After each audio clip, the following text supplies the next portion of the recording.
We're on the same date here. Let me see.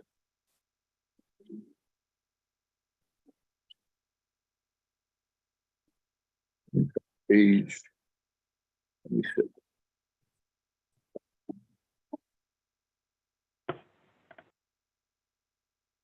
You're live. Go ahead. All right, great, thank you. All right, good evening, ladies and gentlemen. Here we have another night of Board of A&T and budgets. First, could we do a quick roll call? We don't All have right, a I guess clerk. I'll start. You want me to take roll? Yeah, take roll, please. Okay, sure. Anthony Simonetti. John Boy, go ahead. John Boyko? Okay, John Bowman? go ahead. Okay, next. Chris Macy. Okay, Bernie Simons. Bernie Simons Jr. Actually, you'd be the third. Joe Napick? Joe Napick, go ahead, sir. Wayne Bragg. Mr. Bragg. Yes, sir. Jarrett Fraser? Okay, Ken Goss. and who do we have online? We have Kelly. Kelly, are you online? Oh, I am here. Are you there?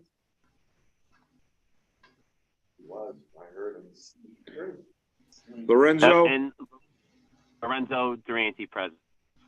Okay, and we have Jay Quinn.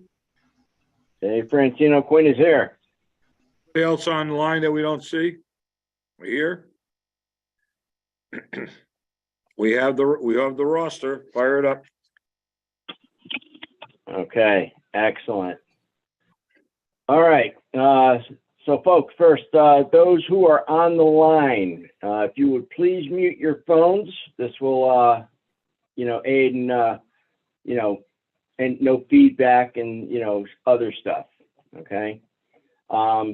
Also, the meeting rules for tonight, as they were the other night with Board of Education. The people who are presenting will go first. There will be no questions asked of anybody until they are complete. Once they are complete with their presentations, it'll be the Board of A&T. After the Board of A&T will be the Board of Aldermen, and that will be that. That's all we have present for tonight, correct? Yes. All right, excellent. Okay, let's have the Pledge of Allegiance, please. Hand over your heart, and any veterans are authorized a hand salute if you desire to do so. I pledge allegiance to the flag of the United States of America and to the republic for which it stands, one nation, under God, indivisible, with liberty, justice, and for all. Hoorah. All right, very good, thank you. All right, who would like to go first to present? The chief of the Dalton Fire Department. Okay. Fire Department, welcome. Mr. Jones. Good evening, Francis Jones, Chief of the Shelton Fire Department. I'll be discussing, Fire Department General Fund number 2400 account. So, I guess according to the rules, I'll give a quick synopsis of our budget. So, Shelton Fire Department comprises 4 fire companies. It's a volunteer department. We do have a couple part-time employees as well as stipend employees. But the majority of our staff is volunteer men and women that serve us 365 days a year, 24/7. We currently have approximately 250 volunteers and are always actively recruiting. So this year's budget, we are requesting a slight increase from the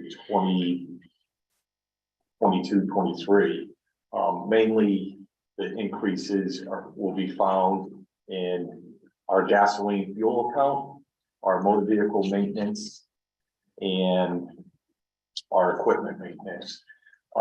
Is where you're gonna see the most significant increases. That's just due to, the cost of, items and equipment and shipping and handling has skyrocketed. As we all know, with our personal budgets, utilities and fuel has also increased over the last, year plus now. How would the board like me to present it? Want to go line item by line item, or you want just a general synopsis? Why don't you hit the big dollar items? What's fine? Okay. Just wanted to get some on it.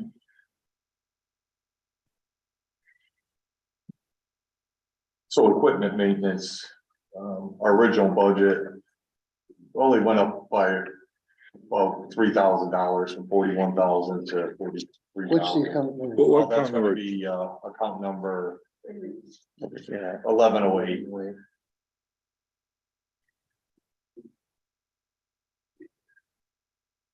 Forward the numbers again. 1108. Equipment maintenance. No, I got that. Oh, so we requested 43,952 and the mayor approved, recommended increase for that line item account. Gasoline account, which is 4001. It says gasoline, but it's actually like our fuel account. It's our diesel fuel for the apparatus as well. For those members on the A&T, you probably just saw that I put forth a budget transfer request out of another line item from this year to compensate for an anticipated shortfall before the end of this fiscal year is done in the fuel account. Because we're running on fumes in the account itself, but the fuel tanks are still full. So that's a modest increase of $7,200 from 30,000 to 37,000 we're requesting, and the mayor approved it. And we got motor vehicle maintenance 4047. Basically, by the end of this budget year, that's going to be zeroed out. Last year we had 90,000. We requested 99,000, and the mayor approved the increase. Besides that, basically our budget is the same as last year in most line item accounts, except maybe $100 here or there and a couple of accounts from requested.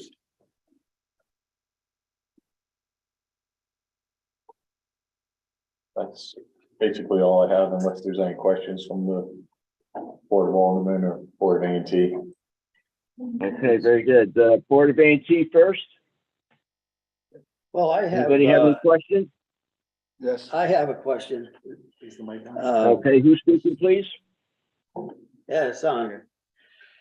The department request for part-time employees was $200,000. The mayor recommended $100,000. Where did the $200,000 department, why was a $200,000 request made? That's actually, so What number? you're looking at, 02? 1002. Yes, So last year, our budgeted amount was 330,000. Right. This year, we requested 359,000 and the mayor recommended 340,000. So one of those positions was a $10,000 stipend that was removed that we did not fund, we did not fill last year and do not anticipate filling this year. We're staying with the same staff. And the remainder of the monies probably was, I placed the initial cost of living adjustment back in like January when it was upwards of almost 8% at that time, just for budgetary purposes. So I think that was tweaked a little bit. So we can live within the mayor's recommended budget of 340,000. It does give us about a you know, a little more than 1% increase. in Okay. that line item. I'm looking at part-time employees. The department requests 200,000 and the mayor recommendation of 100,000. What number, Joe? 512-1002. Second one, Which oh, that's account? fire marshal. Yes, that's Okay. a different So we're on account. page Sorry. 26, page 26 in the back corner. All right, Okay. good. Cancel that. Okay. Okay. Good job. It happens. All right. Anybody else? Okay, I have just one question for you, Fran. And this is something that's, you know, maybe just for the future, you know, for everybody to kind of keep an eye on.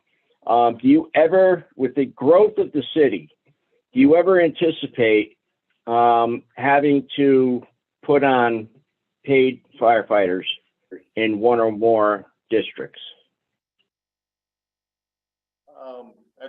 It all depends. Right now, we have a very robust volunteer fire department. We're very active in recruitment and the membership turns out, I like to say we have a very professional volunteer fire service in the city of Shelton. Professionally managed, well funded by our city leaders, and I can't say with certainty that we won't at some point in time, but currently we're still running strong and we're doing a great job. I don't know if that Okay. answers. Yeah, well, absolutely. I mean, you know, it's just something that, you know, I know, you know, many towns throughout the state struggle with it. You know, from what I have understood, and I don't know it to be an absolute fact, is that, you know, as a city grows and they have volunteer fire departments, they're, you know, obliged to basically end up, you know, with some paid people. All right. But, you know, just something that I was curious about and, you know, something that, you know, for everybody to kind of keep an eye on in the future. That's all. Jay, Mr. Yeah, Biggie. Bragg would. Okay, I have a couple questions. It's Wayne Bragg. Okay, go ahead, Wayne. We actually talked about this last time. I'm really confused about this fire apparatus maintainer, full-time versus part-time. Because I don't see a position being filled as full-time. Can you help me understand where we are with this? So we did include the fire apparatus maintainer moving the position over to the full-time account. Right. So basically it's a 35-hour work week position already, but it's still listed as part-time. We would just like to move that over to the full-time. So the individual would be eligible for like benefits and, you know, compensation, vacation and stuff like that, like a merit system employee would be able to. So we had it in last year, just working through getting the job description changed over and working through the processes. That's why it didn't happen over last year, but we're hopeful it will happen this year. What number would that be? That's on 1001 under that. 1001, 1001 full-time. So some of the history of there used to be classified as the superintendent of apparatus. But that position's been open for quite a while, and you've been wanting to do this for a while. What's the hang up? It's just a process. It takes time. Just change it over. Last year was like the first time it fell back into the 1001 account. Okay. So this year it's still there and it's we're hoping it's gonna happen this year. So So now, this is the part where I'm getting confused. So on 1002, which is part-time, there's a fire apparatus maintainer lead, which, Yes. and then there's also an equipment maintainer. So So the Are one of lead, those positions the going away? lead position would be the full-time, would become the full-time. So then we position. have it in both places. Currently, we do. Okay, so you have two positions that will eventually become one. Well, not the equipment maintainer. The equipment maintainer is a part-time, No, and that's gonna stay. Fire apparatus maintainer, which is in 1002. Yeah, which is, I think, like at $74,000 now. I think it's budgeted for Yeah, 71,000. 71,000. Yeah. That position would move over with a slight bump and increase up to the So 82,000. that will be eliminated, and then that person will become full-time. Yes, sir. Okay, all right. Okay. Right. Okay, so the last item on the same schedule, 1002. Under your hourly, you have the number of, I guess the numbers of employees, the LoSAP administrator, and so on. It's 1. Are those the actual head counts that are on the payroll, or are those budgeted head counts? You got six. So the hourly position, Our 6 hourly employees, those are the actual people that are working they're currently on the head count. today. Yes, Okay, so so you're budgeting the same amount that's currently on the head count. correct. Okay, got it. Okay, that's all I have. I got questions if no one else does. You can grab a mic. Someone pass the mic, please. The other one got one before. Oh, well, whatever. I think it's gonna make it, yeah. Okay. See. Okay. Is that it with, Board of A&T? Yeah, yes, it is. Okay. Board of Aldermen, you're next. Any questions? Oh, okay. Mr. Jennings? All right, this is Kevin Costi from Board of Aldermen. I have a question on the capital technology improvement plan.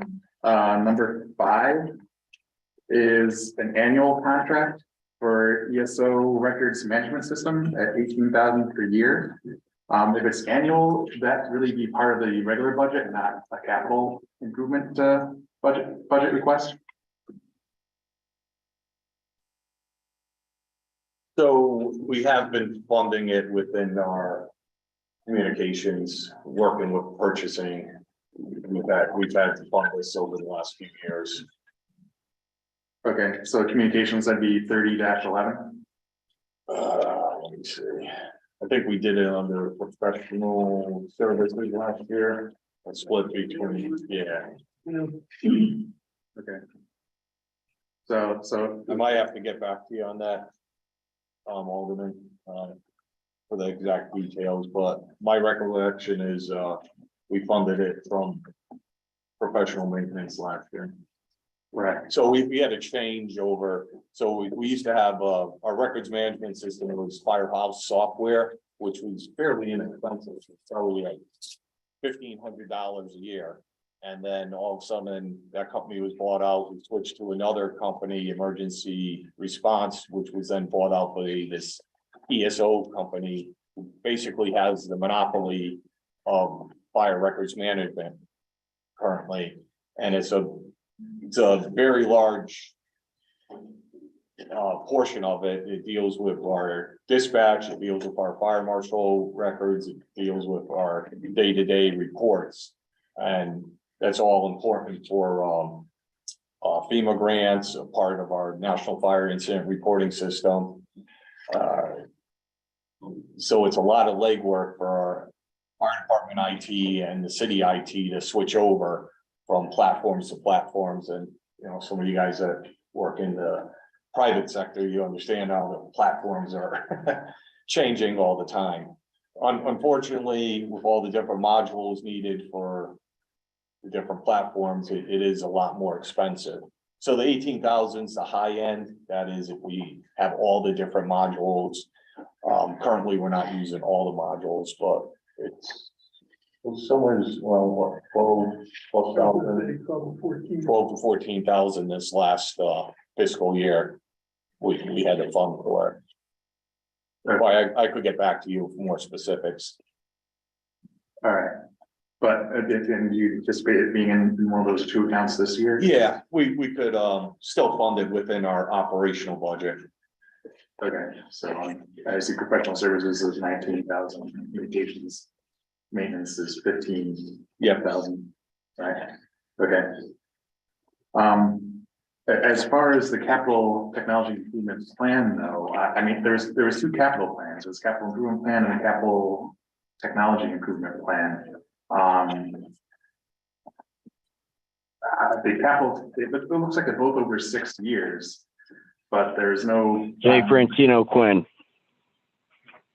Oh, hold on, Jay. He's got still questioning him. Right. So Joined the meeting. Oh, he must have fell out and came back. Yeah. uh, Thanks, Jay. Okay. No problem. I am obviously back. All right. Who's is the last person that had questions done? No, Mr. Costa is still working on his questions. Right. So the Okay, capital- very good. The capital improvement plan, I see that's broken out, by year, how much you want to spend on, 2024, 25, 26, et cetera. The capital technology improvement plan is not. Do you have any estimates on how much the capital and technology improvement plan would ideally we want to spend on it this year? Historically, we didn't break it out like the 6-year plan did. I mean, we were instructed in years past just to put it together as a, what do you anticipate for technology improvement plans for the department moving forward? So I did not split it out over, well, I did on the communications upgrades and accountability. I did split that out within 6 years on the face. Did you guys get these sheets too, or just the spreadsheet? Yeah. Okay, yeah, so I did spread that out. I mean, it's a one-time cost of about $1 million. I know the public safety director and the city's administration, as long as police and fire, we're looking at a overall communications upgrade plan. Time flies. It's been about 15 years since we did one, and technology changes and a lot of parts to our system. And I believe when the police department comes in, they're going to tell you about their police communication system and a lot of the needs on it. So, we're looking for grants to help the city to help defer the cost. But if we're not able to get a grant, then I did put together a 6-year plan to start the process of replacing it. The only problem is with the 6-year plan of replacing these items, the time you get to year 6, they're obsolete already. So, yeah, some of the other needs like the installation of the communications tower, that's about 180,000. That's a, I wouldn't say a Band-Aid fix, but it would definitely help a lot of the dead spots in the police and fire network if we were to spend that on a communication tower. So, but that's being talked about by the administration and public safety and other venues right now. It's being talked about outside locally. Yes, It's John, being talked about in the state. and statewide network too. There's a lot going on in communications, just not in our community, but statewide and the whole state I think network. there are gaps throughout the state. Thank you, everybody. So if there is a request for spending on the capital and technology improvement plan, will probably come later in the year after you know better what the grants and such will do. Correct. Yeah, it'll probably come to the Board of Aldermen as like a complete package for police and fire or a portion of. So, There are a lot of areas being worked on inside and outside and a combination of both.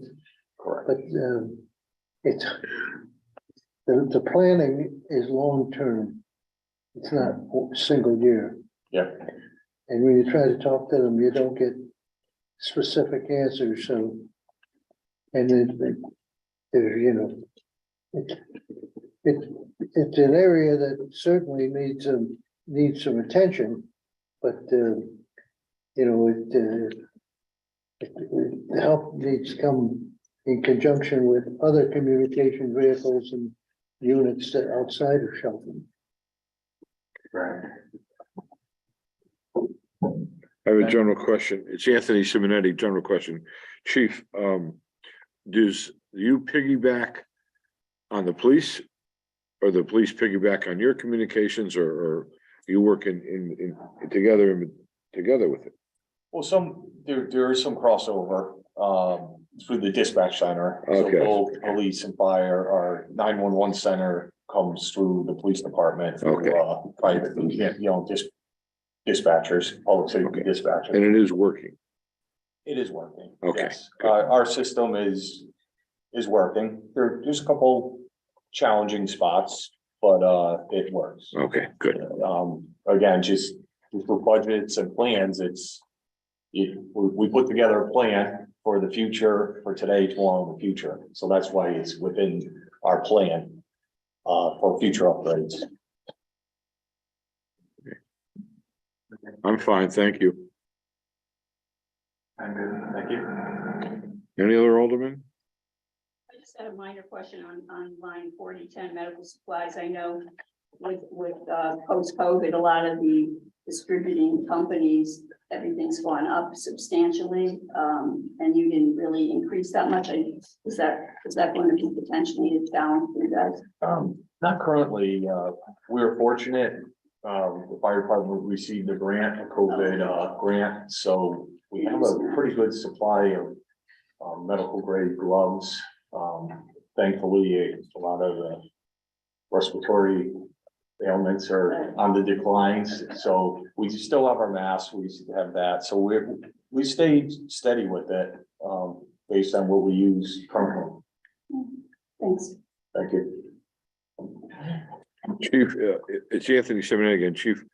A firehouse, if a firehouse needs rehab or whether it's a new boiler or hot water or something like that, where does that money come from usually? So usually there's I believe it's a $50,000 line item account out of, Chris Patusic's building maintenance account. Okay, We do have a small, I guess it's like $19,000 building maintenance account. So our building maintenance account is mainly for custodial supplies and for incidental type repairs, okay, to assist, but the main part of our building maintenance from the fire, for the 4 fire companies comes out of Chris Patusic's building. okay, good, thank you. So, Any other Okay, aldermen? anybody else from the Board of Aldermen? Anybody else from the Board of Aldermen? Okay. Chief, thank you for Mr. your Jones, time. if that's it with you, thank you for coming tonight, and have a good, safe night. thank you, and I appreciate all your volunteer efforts in putting together a good budget for our community and our department. Thank you very much. Okay, I'm out of sequence here. If we can just flash back momentarily to the Board of Apportionment and Taxation, and let me ask the chief, are you, and it doesn't sound like, but are you anticipating an operational surplus at all this year? We still have a few months left. A couple of my line items are approaching zero, but just like most years, we are very frugal and we are able to usually turn back a little bit of money to Okay, the because general fund.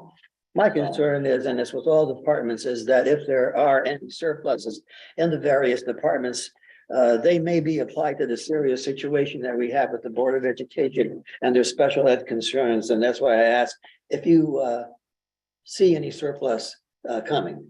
There'll be a few minor, potentially some minor returns back in, but I understand some of the concerns that the Board of Ed has, but as we discussed, the emergency services also has some capital improvement projects and other items that maybe some of the surpluses that come back from the operational budget could come back into public safety budgets as well. Well, I do understand. your It was an concerns, idea and I thought I'd ask. Yeah, so, yeah. Thank you. Thanks. Thank you.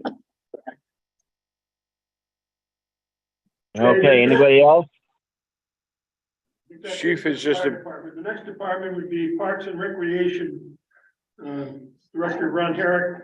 Good evening, Ron Okay. here. And my assistant Bill Manning, I wanted to see the process here, so we'll the team tonight. And just Bill- briefly, Bill Mannion. Bill Manning, yeah, we're gonna have. Bill Mannion. As far as an opening, The man does. We, just about every item was funded by the mayor, What number are we at? page. 1,000. 1,000. Thank you. The only two items that were changed were the payroll items, full-time and part-time. And the only thing that we were hoping is to possibly get a little bit put back into the part-time. Excuse me, sure. You know, if we could get maybe $35,000, that would be a big help. As you probably know, at NT, we transferred from full-time for several years just to cover the part-time. And our part-time payroll has gone up, especially lifeguards, to keep lifeguards, keep the pool open. We have to be competitive, and those have to go up quite a bit. So that's the reason, looking for a little bit more.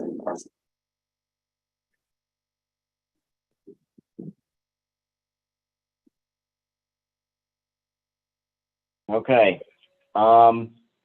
Any questions out of the Board of A&T for Mr. Herrick? If you are in fact done, sir. Yes, I'm done. Okay. All right, Board of A&T, any questions? Yeah, Wayne Bragg, I have a couple questions. Okay, go ahead.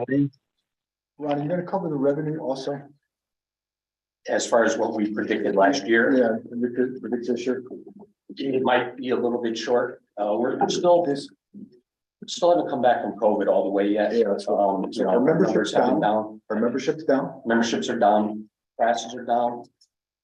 Also, we don't have as many swim instructors. That was a large income producer. Okay, We're just adding a couple more sessions of swim starting in the next 2 weeks. okay.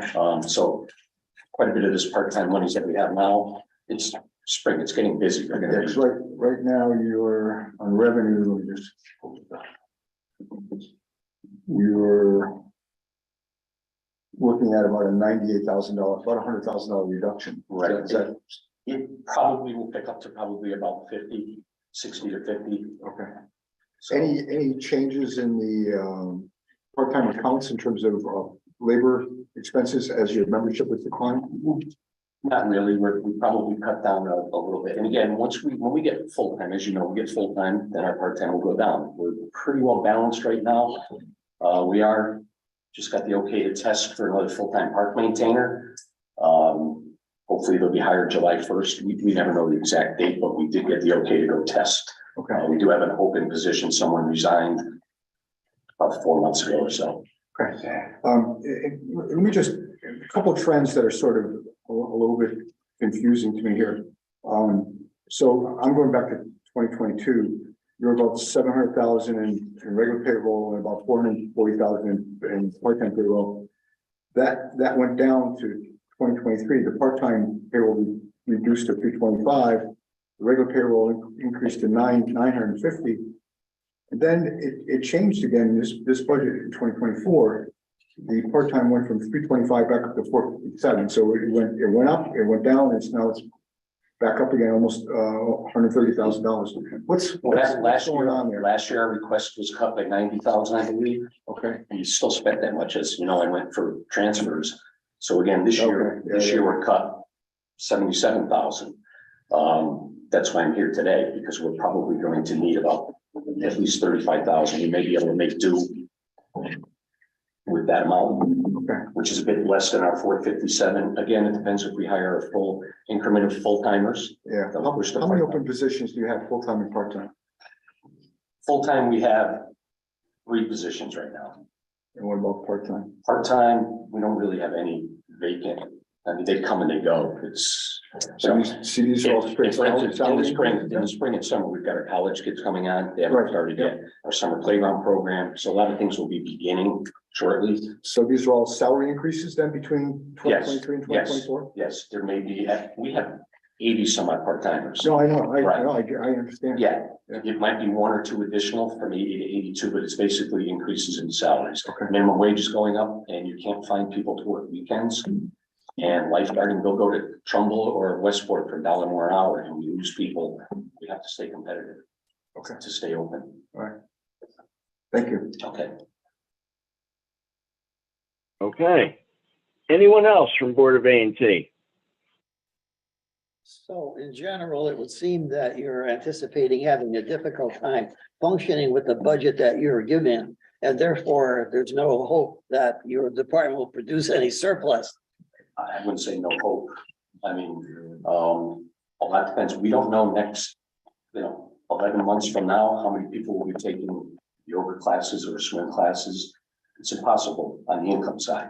And we have a good idea after doing it for 30 years, but COVID hurt. We're still, Wayne knows when he comes up and takes classes, COVID hurt and Yeah, instructors hurt. I never came back to yoga. Right, yeah, You're screwing it I'm up. gonna sign back up. we're getting more. We just have a class going on today, WSI, to get instructors for swim classes. We had 4 youngsters today. Hopefully they'll come in to work with us and we can get more swim classes. Yeah. Big income producer with the swim classes. And it's kind of an unknown for next year that we're going to, coming up. Summertime comes, we lose guards, they go outside, we understand. They get more money and they like to be outside. Yeah. So we have to make sure we have to pay well to keep them. Yeah. And everybody, Well, I guess there's no extra money coming there. The only thing we may have, if you look, our 8081 account, that's a reimbursable, that's where we pay the instructors out of. That will probably have, it's hard to say, we have a lot of classes between now and the end of June, but we'll probably have about 20,000 to turn back in that account. I'm guessing. Well, I It's not a guess huge amount, but being the deficit that we face in a major city department, any amount to be applied to that department would be welcome. we should have, it's impossible to tell because if we get 400 parents sign up for swim lessons and we have enough teachers, we'll add extra, so that will take out, but then our income will go up. So I'd rather have our income go up and not turn as much back, but I do anticipate about 20,000 coming back. Okay, thank you. Okay. All right, anybody else in the Board of A&T? Anybody else in the Board of A&T? No takers. Okay, moving on. Anybody in the Board of Aldermen? Any questions for Mr. Herrick? Looks like no, Jay. Okay, very good. Mr. Costa, sorry, they're moving the microphones. Oops. So, Alderman Costi, let's see, under the goals, I saw that there was, proposal for, putting a permanent band shell stage in the downtown, in the park downtown. But I didn't see anything in the capital outlay requests for Yeah, 3 years. our commission, more or less, with Park and Rec Commission kind of handles that, and it was more of a, they wanted to put that in as a long-term goal, but they didn't put it in for the funding at this Okay. point. There's a lot of things going on in that area. I think they want to see what's, if you heard me talk about the skate park. If you want to get- See what happens in the next year or so, not Okay, 5 years down the road. all right, so don't worry about that right now. Right now, no. Okay, I also saw that there was, a proposal for artificial turf fields for some of the youth leagues. We are hopeful, again, that could be turned our wish list. 2 areas really that we're considering that we're hopeful. Behind Lafayette School, the Belden Building, that field is used for youth football and youth lacrosse. And it's used for 2 seasons. Those 2 sports are 2 seasons, so it gets beat up. We just put about 150 pounds of grass seed in a couple weeks ago, but lacrosse started practice. We'll put more seed in end of June, not the greatest time to grow, and then football comes in August. If it was turf, it would save a lot of wear and tear, and in the long run, it would be a safer surface and whatnot. The other site, and again, it's more Board of Ed, but we maintain those areas.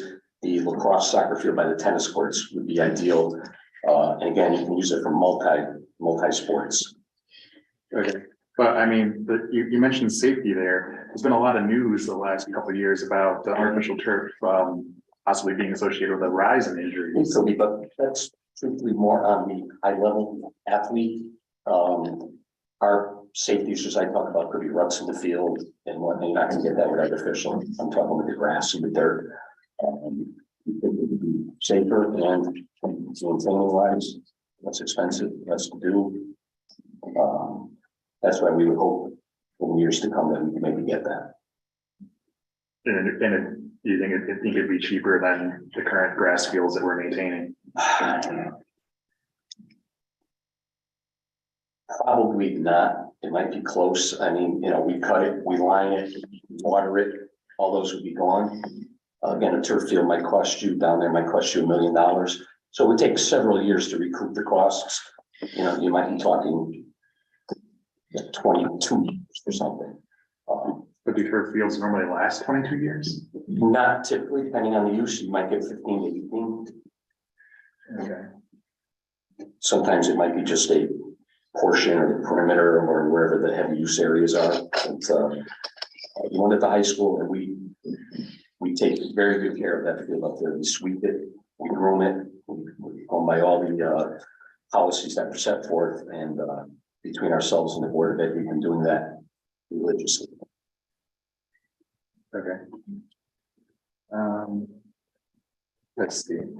And then under the full-time budget, I saw there was requests for an aquatic specialist, a park maintainer, and utility worker. Are you gonna be able to, since that line item was one of the ones that was cut, you're gonna be able to fill all of those positions? Or?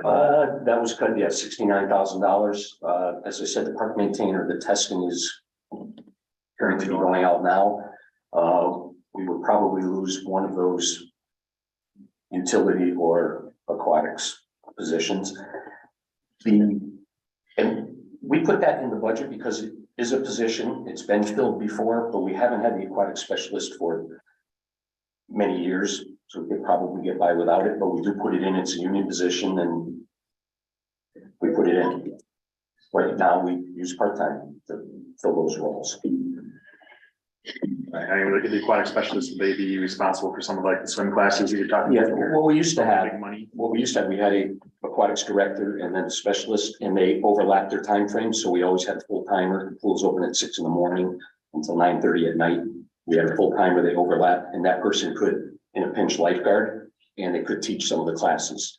And being on salary, then we didn't have to bring somebody in to do that. Okay, so if we had a full-time person, could we save on some of the part-time costs? We could save on part-time, yes. Would it be a wash? Close. Close. Okay, but you don't know which one would be cheaper at the moment. I would hope to get the full timer. And again, it's a union position that's rather low. I think the entry level would be like 40. I don't have it in front of me, low 40s with benefits. So we prefer to have the full time. They're a bit more committed than the part timers, obviously. Okay, so if you got the full-time aquatic specialist, then maybe we don't need the whole 35 for the part-time then. We could cut a little bit of that, yeah. Okay. All right. So I think it's something for this team to consider then. All right, I think that's it for me.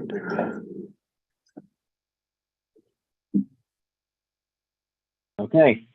Are you finished? Last speaker or last person finished with questions from the Board of Aldermen. I'm finished, yes.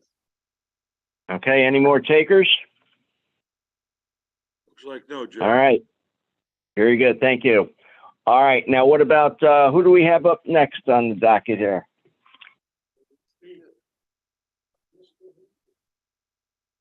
Who's next to present for the budget? There's three other items that we're going to discuss this evening, okay? Take care. Nice meeting you, Bill. Utilities, employee benefits, and revenue. I will be handling all three. We can leave revenue till the end, since we probably want to look at the expense accounts first. The easiest to discuss might be utilities, though we all know from personal experience that's not easy these days. What number is that? Can you give us a page? Page number you're on? Page 45. Thank you.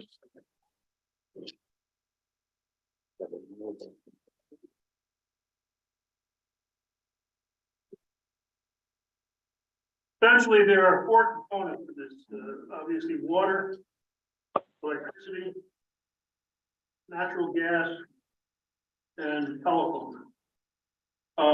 Let me start with the water and the hydrant charges, which are significant line items. You may have noticed in the last, I think, 2 weeks, the Public Utilities Regulatory Authority declined the request from Aquarian Water, which is owned by Eversource these days, for what would have been a significant increase. We had received communication from them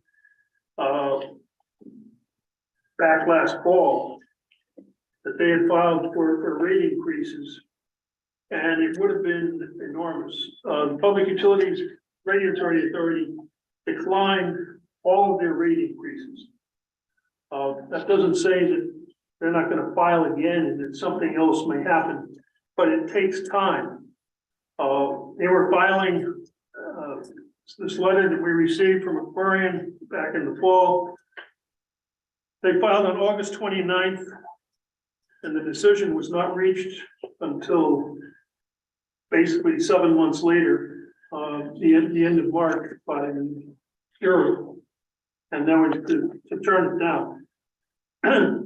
My suspicion is that they will refile for something, and how that gets heard, we don't know. And so, as it is with all utilities, you're dependent upon a government agency and the restrictions that are part of that.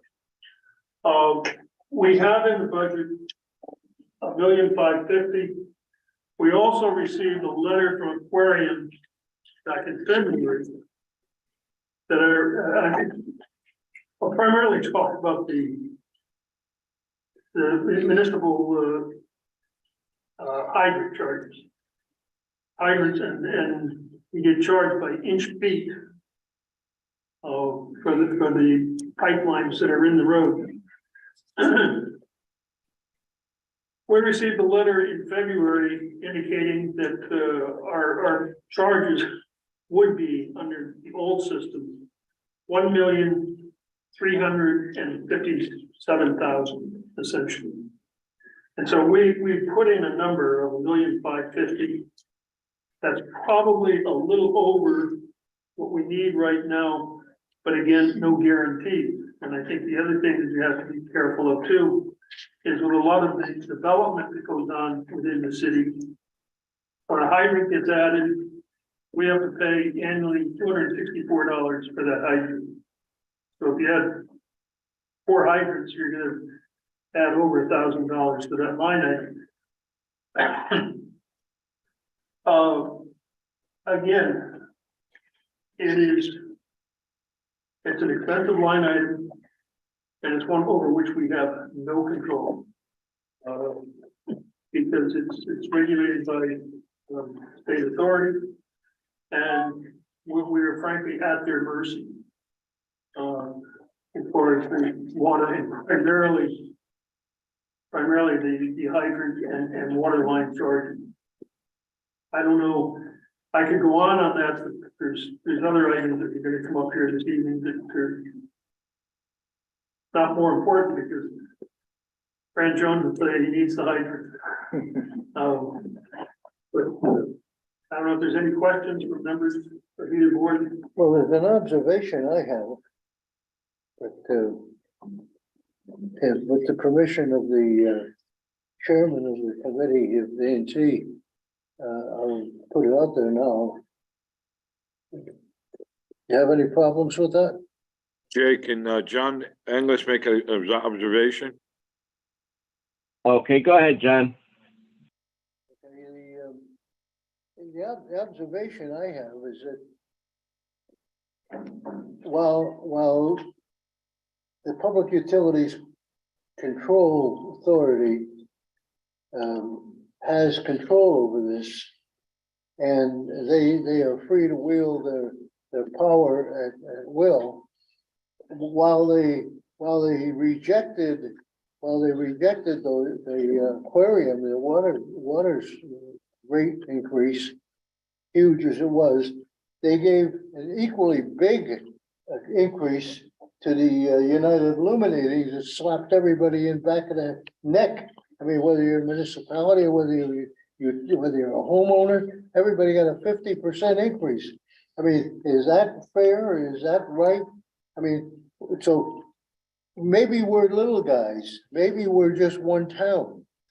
But damn it, we ought to, as a town, whether you're sitting on the Democrat side or the Republican side, we can agree and should agree and should summarize our position by saying to them, look, you can't do these things. You just can't, you just can't hit us in the back of the head with these kind of increases. People can't absorb this. Municipalities can't absorb it. And companies can't absorb it. It's just too much too fast. So I think what we should be looking at as we go into this and look at the utilities in general, ways that we can make some recommendations out of our budget process to say, look, this is going in the wrong direction. You've got to take a look at it and, from a different perspective. You just can't. I think you make a valid point, and I think it relates to maybe not so much aquarium, because aquarium, for the short term, we've won the battle. Well, that doesn't say that 6 months from now, something else is going to occur with it. Well, I want to point out also, the Board of Aldermen knows this because within the last 2 years, we've had a request for an extension of the water main. And when you extend a water main, the people who request the extension are paying the full cost of that extension of the water main. And then Aquarium takes it over with no investment on their part, and they own it. And they can build on it and tie more people into it. And we wrote to the WPCA and asked them, to review this, and they just gave us lip service and did nothing. After a year. In fact, you had to go after them to get a response. They didn't even respond. So, okay, but that. We've been down this path before, John. But We actually had bond counsel doesn't make it any easier. who, when we were bonding some of those water lines, said that this should be taxable because Aquarium wound up being the receiver Yeah, of that asset. They own it at the end of the Yeah. day. And I think I'm not a bond attorney, but I think it's a very interesting point that the construction that we're paying for and that the residents are paying for, and then it just gets turned over. And the only thing we get from it is a few bucks on taxes. They own the assets. the value, yeah. Well, but I think it's important for everybody sitting at this table and beyond to understand what is happening. We're not only getting clobbered with the utility increases, but I mean, some of them are just they don't make sense. I mean,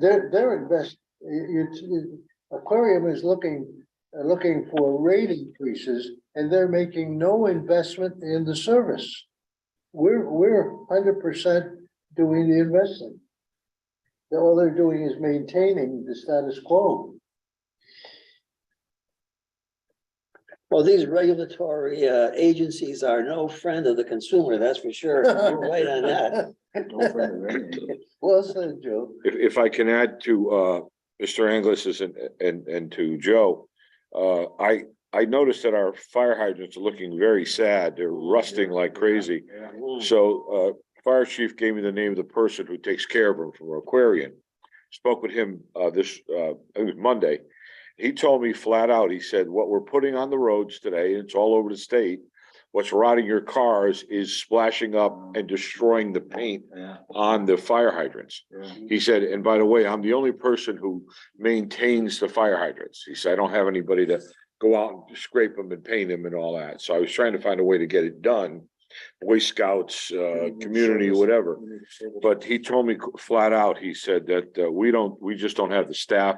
I'm cut down to nothing, he says, in a truck. He says, and I go around, if it's broken, I'll fix it. He said, but I don't do anything else but that. So you should know that they've cut their services. And again, to piggyback on Alderman Anglus, the cost of putting in the lines has almost doubled. So when we would say to someone, by the way, your house is we're gonna put the bond is gonna be $10,000 per house. It's now somewhere near 18,000 per house because the construction has gone up so high. Two policemen, one at each end, an engineer on site every day at over $600. When they used to just come in at the end of the day, at the end of the week, say, how much you put in?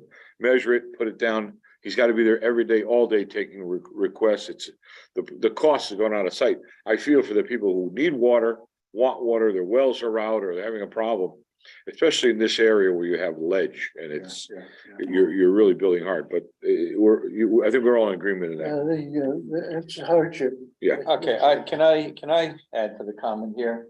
I'm a bit confused. Go ahead.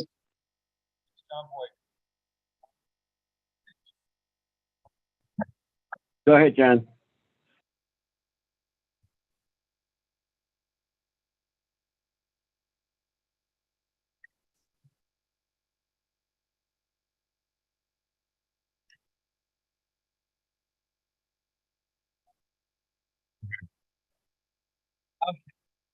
So.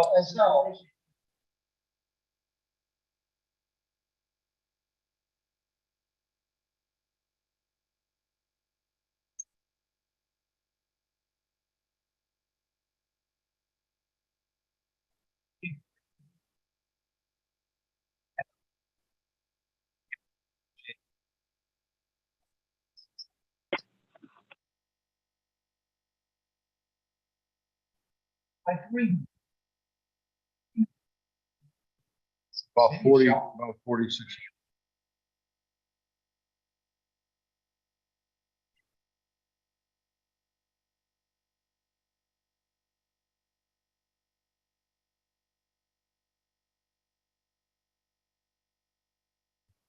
Hello, could you folks hear me? Okay. Yes, we can, Jay. Jay, Paul's Paul talking. explained the hydrant count and fees. Actually, well, 3 were added in 2022, so at the end of 2022, just this past December, there were 1,295. Okay, so if there's 1,290 hydrants, and let's just throw out $300 a hydrant, it doesn't come out to 1.5 million. What else are we buying in that budget? You're also buying, pass this down. Paying for each feet of water. 92.2 cents. Every foot. 11,100,000. Isn't it true though that we, our builders, to put in their development, put in that and already made that investment? Aren't they double charging us then? Yes. And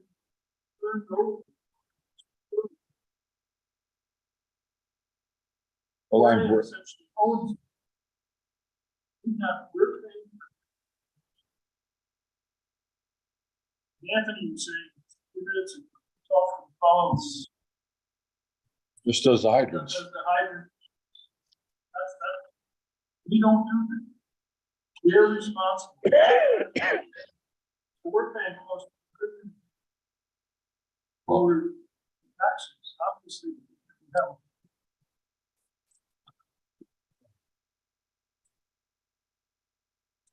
But according to this, we're paying 341,000 in an annual hydrant charge.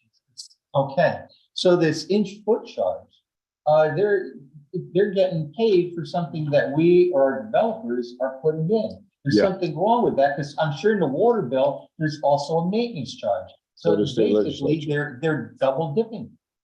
They should be looked into. Well, in every other region, some rural town.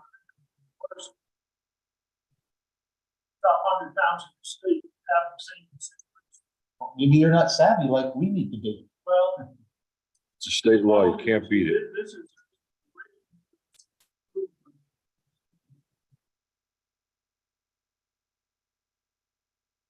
Just decline. Were there increases? They were looking.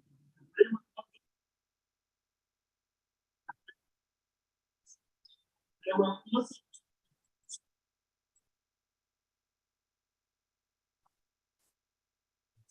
The rough number is 1.3 million.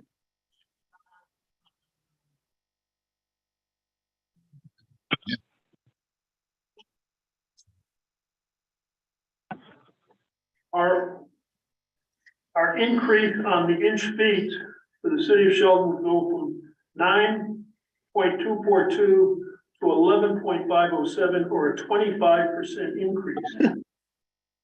Also then, though, reducing the hydrant charge by $54.72.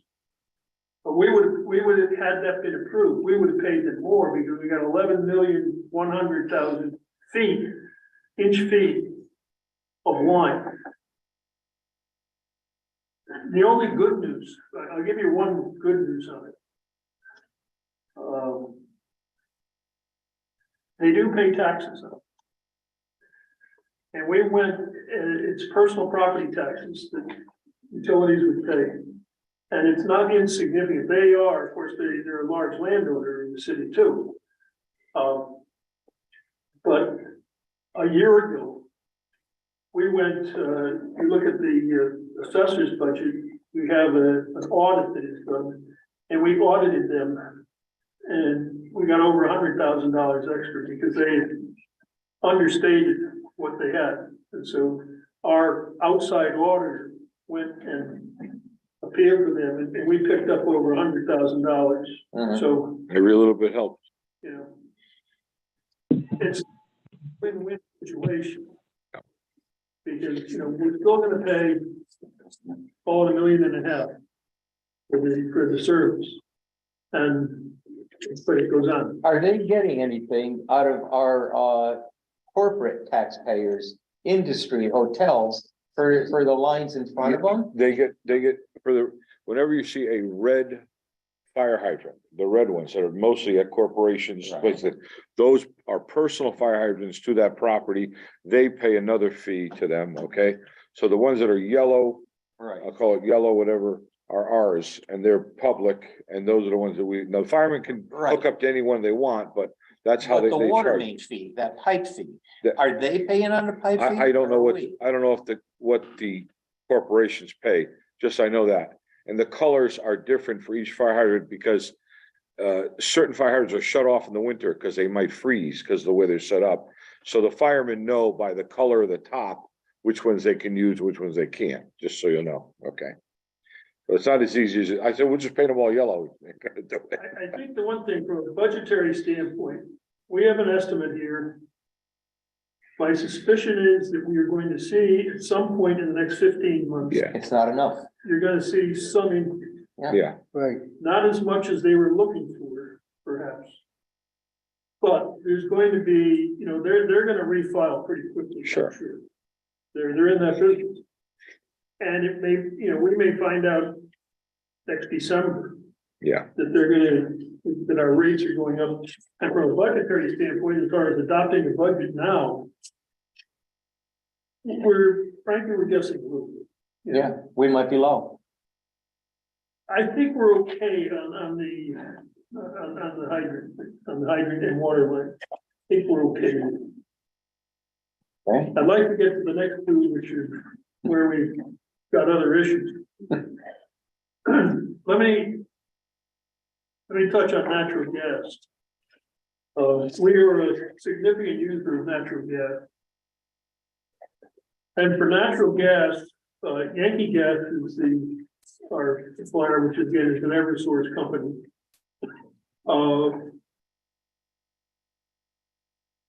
We have the option to go to other services of other companies for the gas, not so much for what is called delivery or the pipes in the ground or stuff like that, but the actual commodity of the fuel.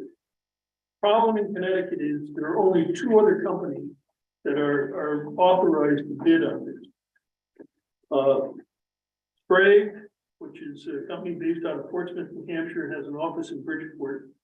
And we have done business with them. In fact, Sprague was supplying the gas for this building and the police department up and through October 31st of this year. And they were also supplying the gas for the fuel cell at the high school. We opted out of them, and we did go out to bid.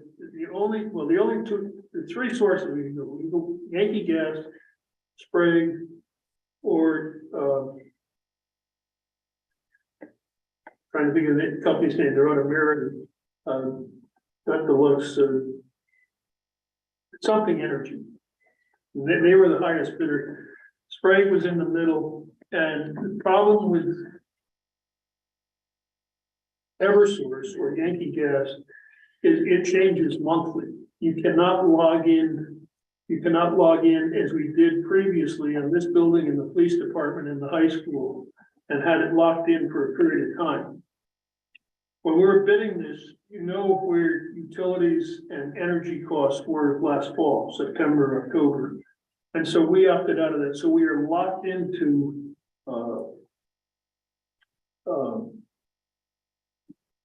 Eversource, Yankee Gas, through the end of this October, which really is just before the real heating season starts. I would think that we will rebid that. And obviously, when we bid it, we're kind of the tail wagging the dog because the Board of Education is the big user. So they have many more square feet and much higher usage as far as gas is concerned. We will probably rebid that in September to mid-October. We have a waiver from the Board of Aldermen that we can, on energy costs that we can, you have to move fast. You can't, bid it. It's usually you can get a bid by 11 o'clock, we got to make a decision by 1 o'clock. You can't wait because the market is all over the place. And these are natural gas, as is the case with diesel and gasoline, is an international market. Whether you're buying gas in Finland or China or wherever, it's all tied in together. And so that's where we are as far as gas is concerned right now. We do not,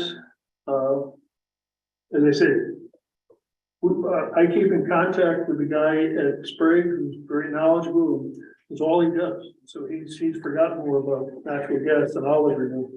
But it's something that we will attempt to target, and particularly when we did do a 3-year contract with them 3.5 years ago, we got a very, very favorable price. And I think the Board of Education told you last week, their prices are up at least 25%, maybe more as far as gas is concerned. Paul, can you buy futures contracts on natural gas? I'm sorry? Can you do future contracts on natural gas, hedge it? Can it be hedged? No, they are hedged. They are hedged when we get them. They're already hedged. They're bidding. So you're buying your futures contract. And that's why you have to, because many of these markets close, because they're buying in out of the New York Mercantile Exchange or stuff like that. Yeah. And you gotta, if we say go, it's, within the next 20 minutes that they'll do it. Yeah. Now, you mentioned, the Board of Ed buys their own gas. Well, they budget their own Okay. gas. But They we're- budget we're their under- own. We're essentially under the same Okay. umbrella, and I think the advantage that we have. So really, if you look at the rate structure for Eversource right now, this building is what's called an R20, the high school is an R30, they're different rates as far as they're concerned. Really, the size and the capacity as to what you're using. Board of Ed has one elementary, well, now two, as of tomorrow. As of tomorrow, Long Hill School is being converted to natural gas. Which didn't cost us.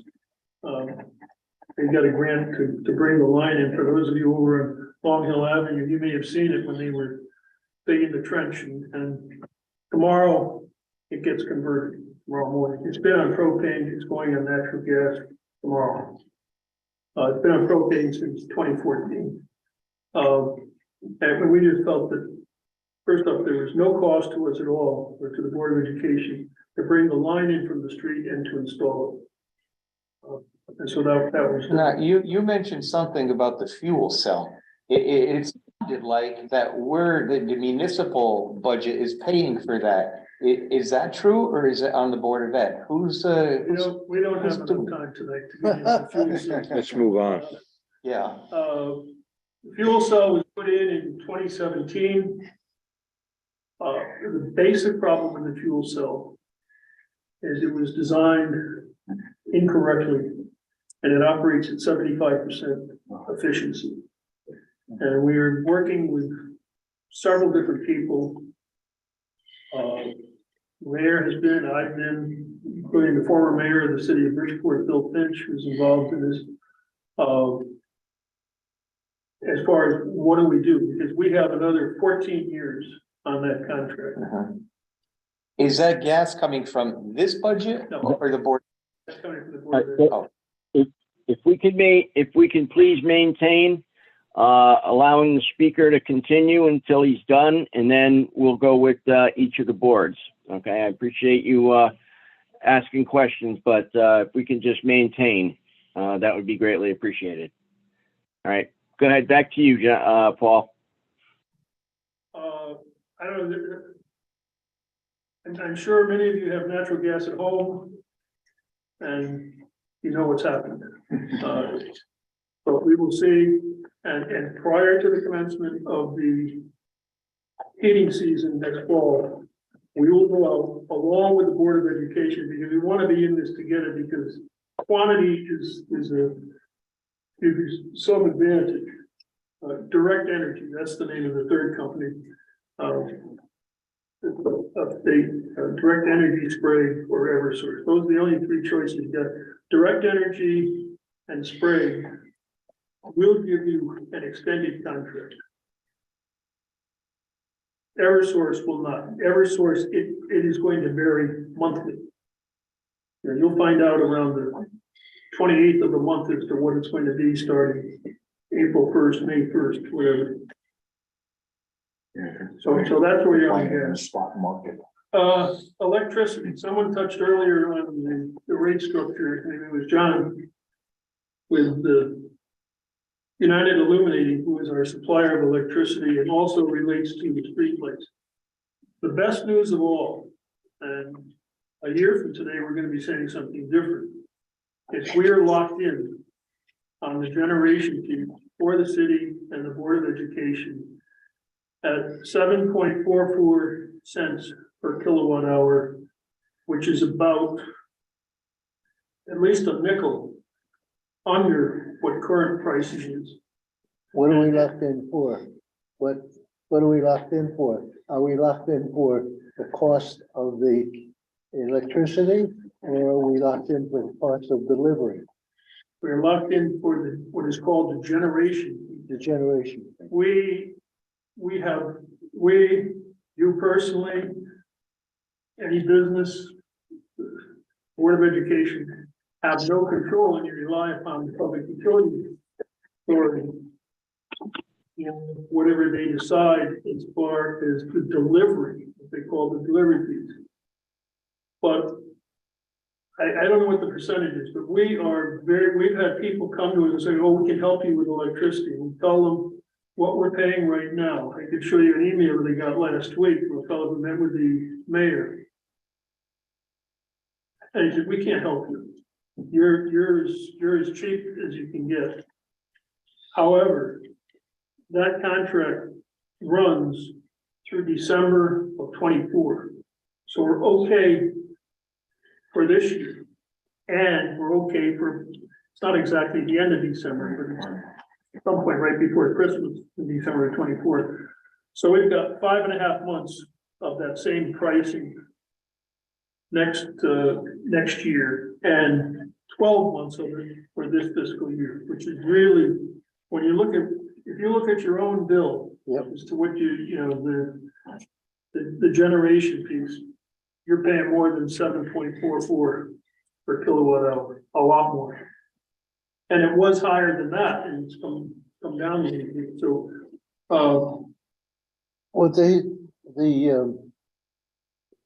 I've written a letter to the Public Utilities Control Authority. What I see wrong is that they handle this differently. This is handled one way for homeowners, and another way for companies and big users.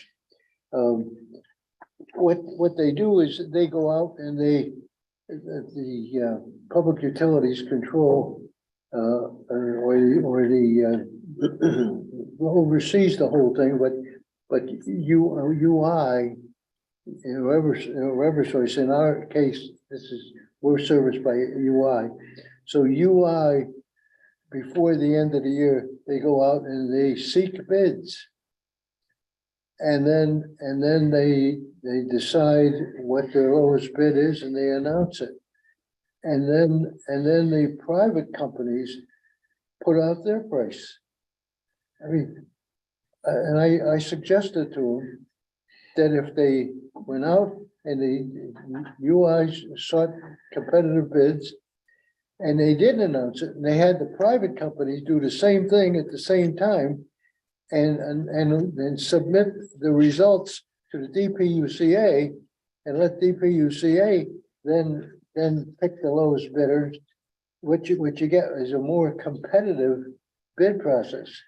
But what happens is when the minute that the United Illuminating announces its generation rate, and they say it's 24 cents a kilowatt hour, the private guys come in and say, well, we're going to beat them. We're 23.9 cents. See, we're lower.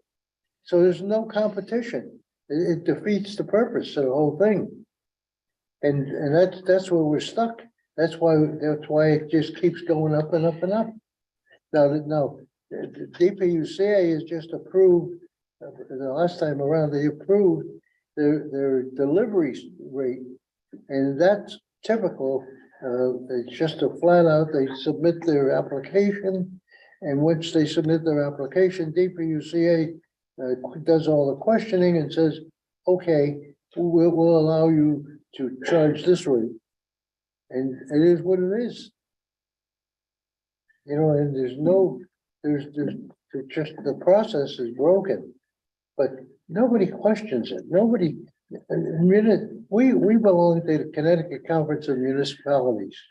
Believe me, sometimes I think they're working for somebody else's best interest, not ours. I never see anything from them saying they take issue with it or they disagree. And then people are just up against it. The municipalities, same thing. It doesn't matter. Companies, the same thing. Could I add something to that? You know who's interested? They work in the interest of the shareholder. They pay consistent dividends. And that's why they sell their stock. It's a stock, you never get stock that always going to pay a dividend. A dividend's excess profit that they give back to the shareholders. And as long as they continue to do that, and it's not considered a utility as being something that's a necessity, they consider it it's an investment. And it'll keep their shareholders happy, and you'll pay the price for it. And it is, And I think that's wrong. Paul, all right, excuse me, Paul. Paul, are you finished with your presentation? I think so. There may be other questions. I don't know. Okay, Board of A&T, any questions for Paul Hillard? Yes, John Boyko here. On the Okay, go electric, ahead. on the electric, you're getting 66,000 less than you requested. Is that going to become an issue? What's your take on this? I don't think so. I think one of the problems is we've got to look at, because, some of the rates, they change, not hourly, but they change so often. And, it's difficult to calculate, to be honest with you. The only thing we can, and, we know what our usage is as far as, how many hours, kilowatt hours, and we know what our cost of that is. The variance is on the delivery fee. That's where there's risk. So you can live with the decrease. I'm sorry. You can live with the 66 less, that's manageable. I think, it's, Okay. the utility is, frankly, it's a guessing game in part. 260. I passed out here, you see the thing that Brian sent as far as that's the one that has some accuracy. Because they know how many feet we have, how many hydrants we have, and what the rates are. Mhm. So that one you can look at and say, well, that's it. The rest of it, you can go all over the lot, and natural gas, it depends on the climate, and it depends on the demand, so we're spinning the wheel trying to find the right answer. Okay, I have no further questions. Anybody else from the Board of A&T have any questions for Paul? Just one quick question. Paul, have we in the Board of Education undertaken energy audits of our buildings and facilities to see if there's opportunities for, because the only thing you can manage is usage, right? And you can't manage the rate. The rate is going to be what it's going to be, but you can manage usage. So have we taken any audits? We've had some audits from time to time, on certain things. I'd like to see a line item in the budget for energy audits. Yeah, I really would. I think that would be something worth doing. there's a lot of companies out there too who are trying to help you. As I say, when they see what we're paying, for example, on the electricity, I could show you the email I got last week. We can't help you. Yeah. We can't do anything because your rate is so low. But my point is, you can start looking at windows, you can start looking at lighting, you can start looking at insulation. I mean, you're just like. That's something, Wayne, where there are That's your grants. That's your capital plan and your grants. Occasionally, Right. That's where Exactly. That's why we're Become more efficient. yeah, that's why we're moving on Long Hill. I'll give you one example. I mentioned Long Hill School as far as heat. Yeah. Long Hill School's on solar. Right. And so if you look at what we're paying, or what the Board of Education is paying for Long Hill School, they're paying zero for generation, zero. Now, they do have, because they've got some connections, but if you look at that building and look at one of the other 4 elementary schools and see what we're paying there, it's a lot different. Could that expand to other locations as well? Yeah, it's part of the game, and you gotta, sometimes, who's first in line to, I understand. because it's a lot of either federal or state grants. Yes, I have a question. Did the departments that you had returned a surplus last year? On utilities, we did, yes. How much was it? You know I offhand? have to go back and look at that. I don't have it offhand. Okay, and on the personnel, there Well, was the no utilities surplus? has no, No utilities budget personnel. has no No personnel. personnel. You know, let's. The other department that's down here, employee resources, is That everything, one is gonna be some quick, there's some big numbers. yeah. We haven't got to that yet. Did that return, just jump ahead a little bit, did that return a surplus last year? No, What number is that one? no, we're not there. Had a stick with. We gotta stick to utilities. Let's wrap. Well, actually, take that back. I don't have the full on here. It did return a surplus, but it had one major line, which I'm sure there'll be some discussion on. It had a $675,000 deficit. We had a deficit last year, but Yeah, you're also talking about a surplus? I'm sorry. You're talking about a surplus simultaneously with the deficit? There were. Joe, I'd have to go back and look at it.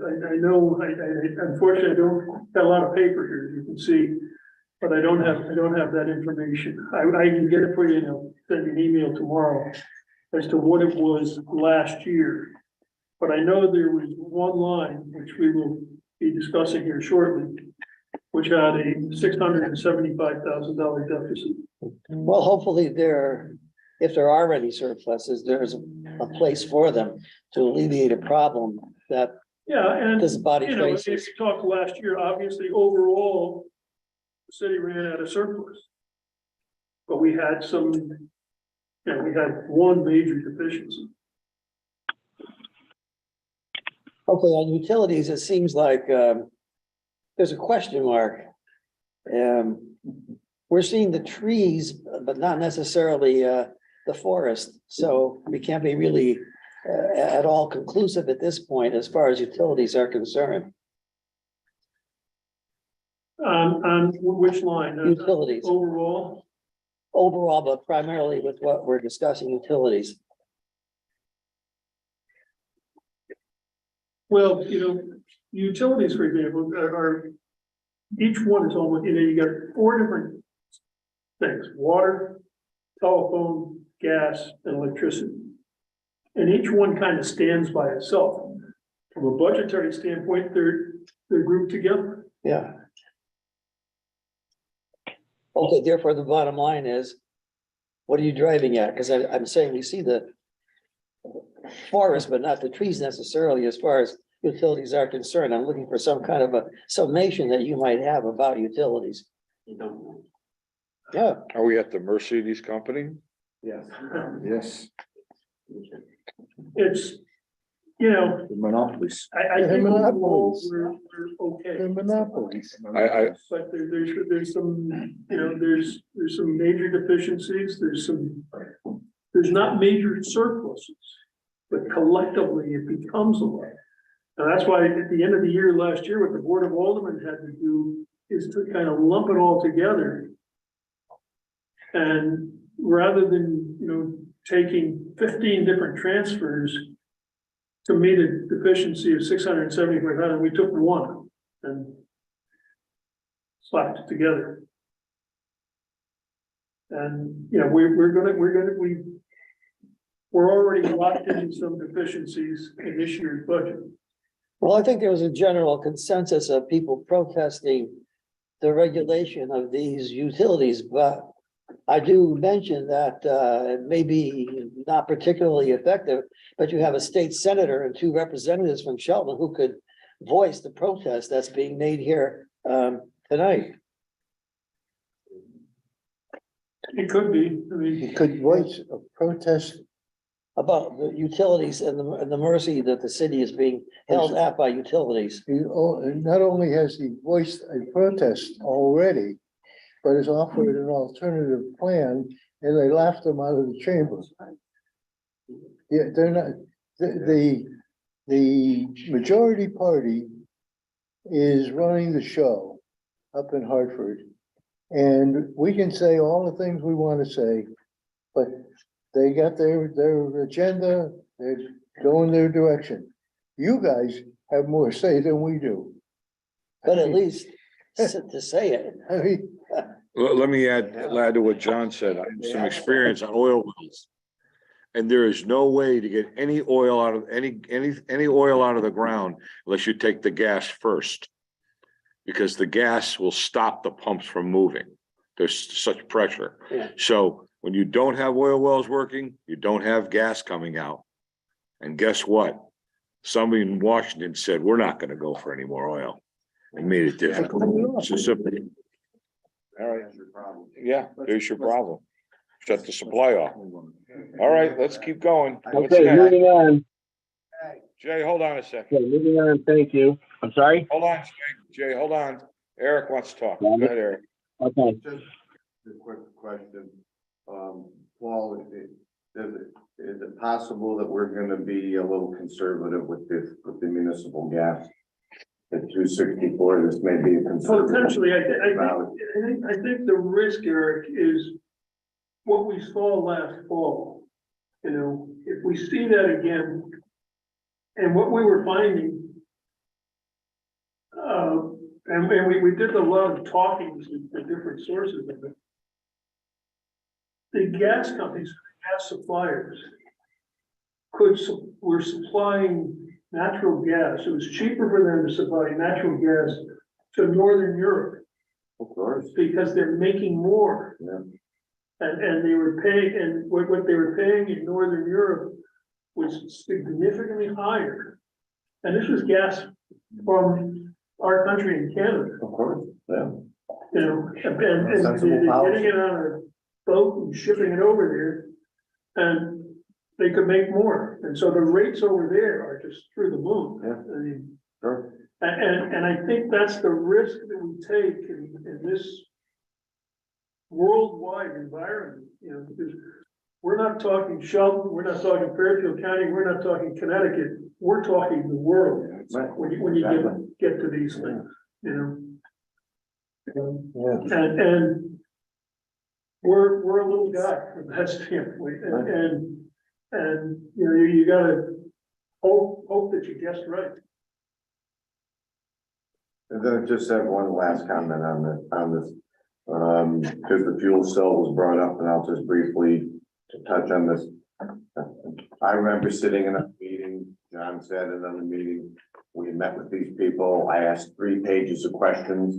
We were promised X amount in savings every year. 100,000. Yeah, we were promised 100,000 a year in savings. The one I heard, like I said, I sat there and I drove them nuts because I asked 3 pages of questions and everything, and so they gave us the wrong product pretty much, right? But my Yeah, it's gonna have to be, and I think what we're getting closer to is a modification of it, and there's, you know, one of the things that we've talked about, and they won't let us do this, was frankly supplying the electricity for the police department. It's across the street. right, And the exactly. senior center is next door to that. Why Exactly. can't we run a line and supply the electricity Yeah. to the police department and At their expense.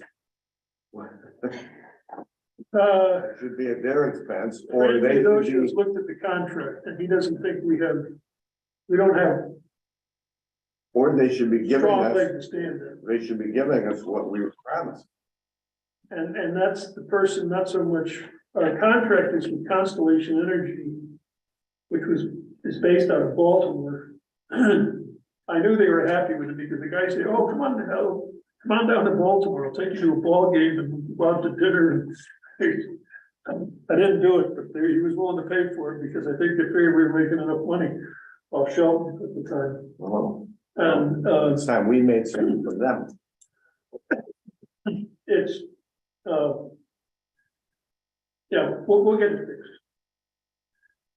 And I don't think it's gonna be, one of the thoughts is one of the concepts was to put in electric charging stations, and we could get electric buses and stuff like that, you know, that's one of the, there's a myriad of possibilities as to what could be done. Okay. All right, Eric, are you finished? Yes, I'm done. Okay, very good. All right. All right, so if we have no further questions for Mr. Hillard, let's move on here. Do we have any more presentations for the evening? Unfortunately, yes. Say again? Employee resources, page 2. I'm sorry, Paul, I couldn't hear that. Employee resources, page 2 in the budget, which is basically the second largest, the line item budget in the budgets other than the police department, and well, and the Board of Education.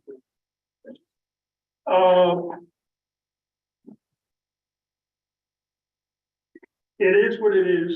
I'd rather, rather than get into it, just open it up to questions, because there's two lines here that are of concern.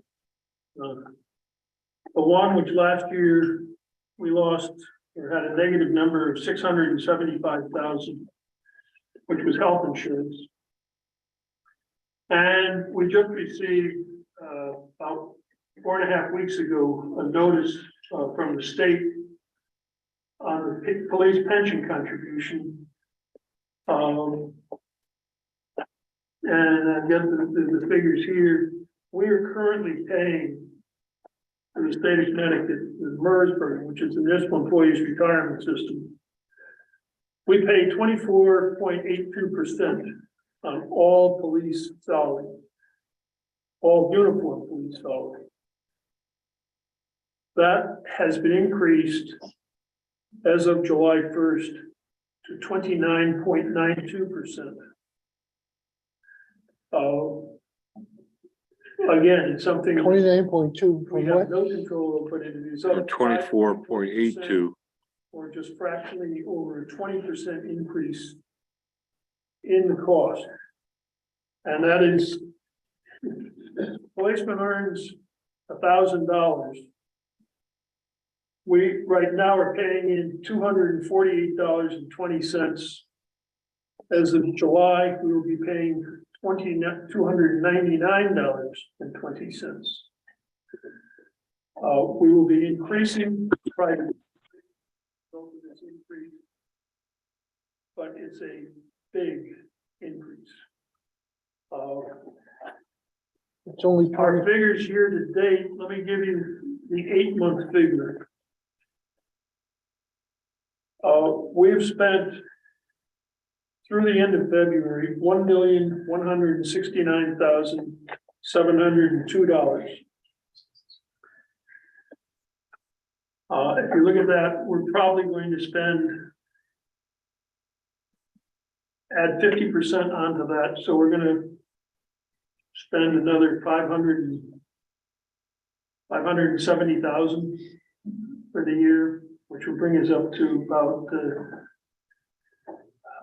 close to $1,800,000, $1,700,000 rather, on that particular line.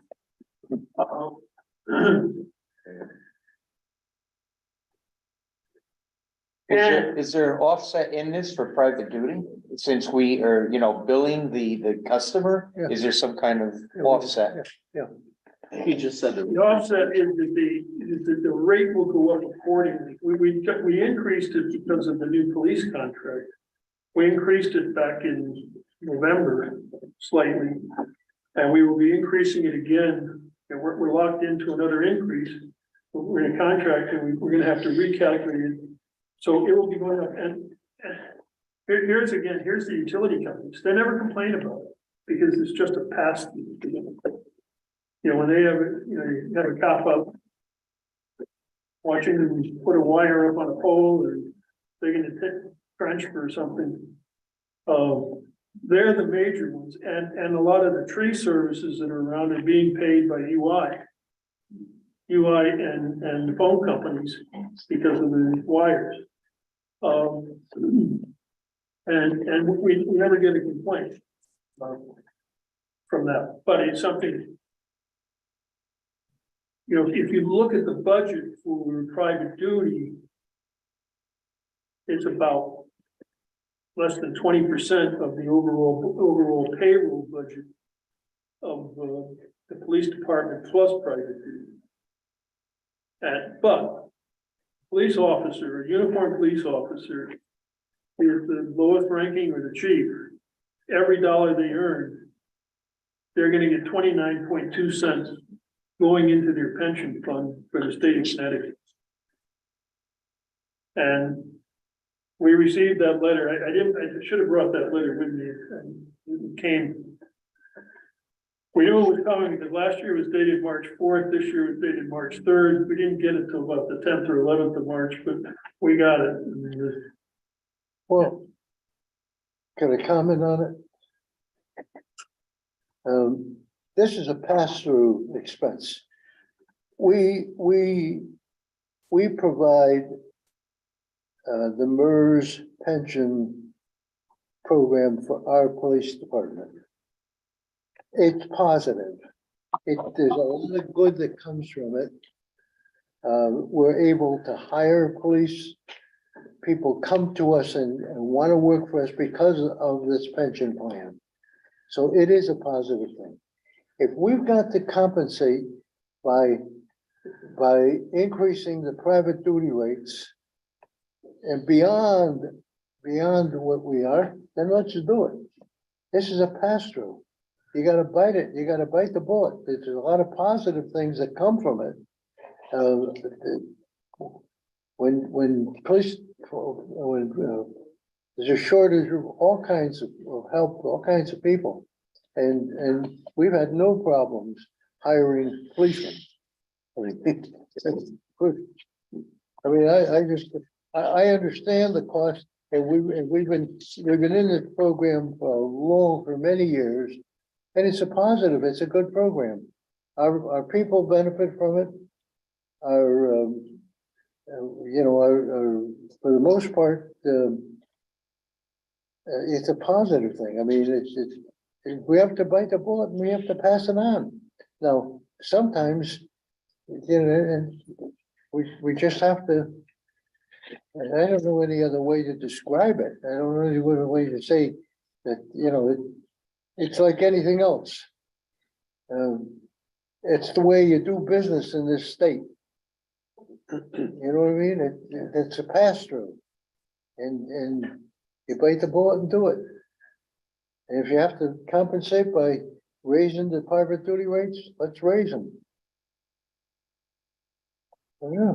So we will be raising the private duty rates. All right, anything further from you, Paul? The line right below that on the budget called group insurance. Okay, go ahead. If everybody could please hold their comments until Paul is done. Thank you.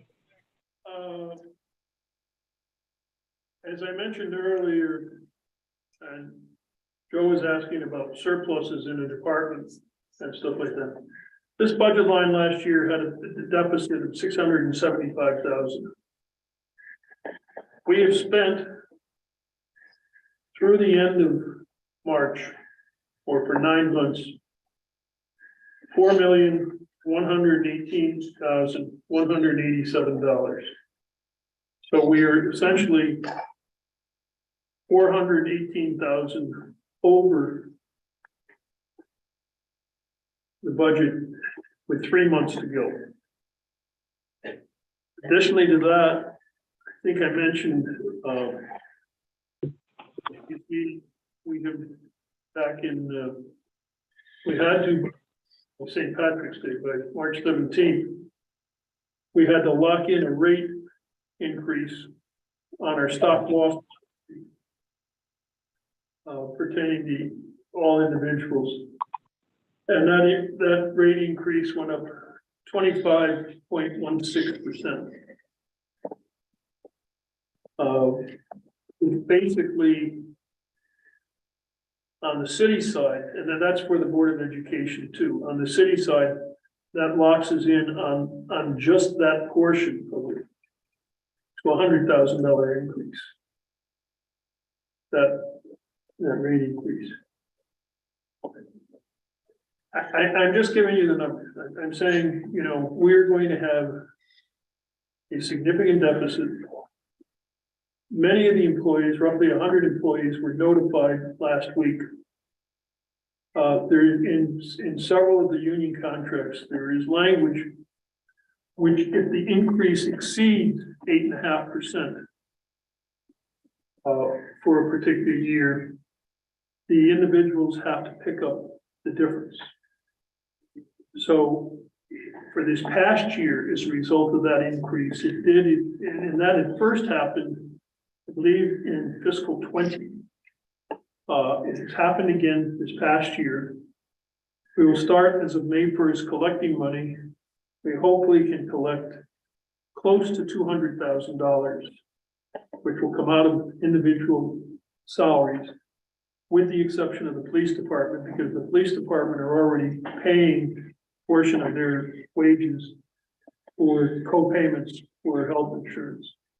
But for other full-time employees who are on it, they're going to be paying.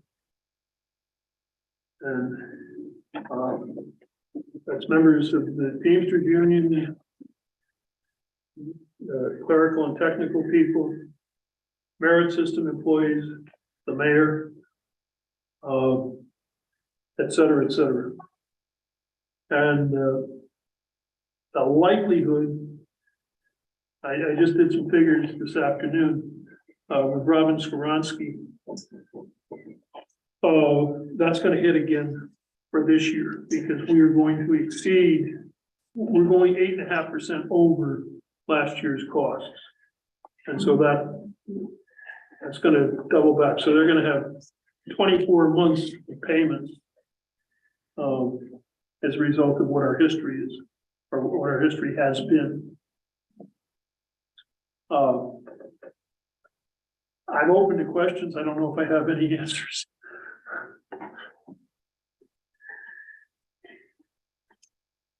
But I think both boards should be aware of it. As I say, right now, we have a deficit of 418,000 through March 31st on this budget line. Oh, to that line item. It's already over. And the increase on that line item is only 200,000 for next year, so I'm sorry? the increase for next year on that line item is about 200,000 currently, so we're already 400. Well, the mayor recommended an increase of 200,000. Right, but we're already 400,000 over this year, 3 more months to go. It seems like 200,000 is. Yeah, we're, as I say, you know, here's. That's the group sheet is insurance, April 6th, that's group insurance. Right. 4 million, and we really only do this monthly because we don't get all of the facts and figures. We get them pretty early in the month, but for the previous month, so we won't have all the April figures. By the time the Board of A&T acts on this budget, we will have the April figures. Now, Paul, one of the things that we have a, what do they call the insurance group that we broker of record? The broker of record came in and met with somebody on this subject, not with us, not with the alderman, not with anybody else. What are they recommending? What is their recommendation? Yeah. They will have we're meeting with them either next Wednesday or Thursday. Their last recommendation for the city was 5.5 million. The recommendation was what?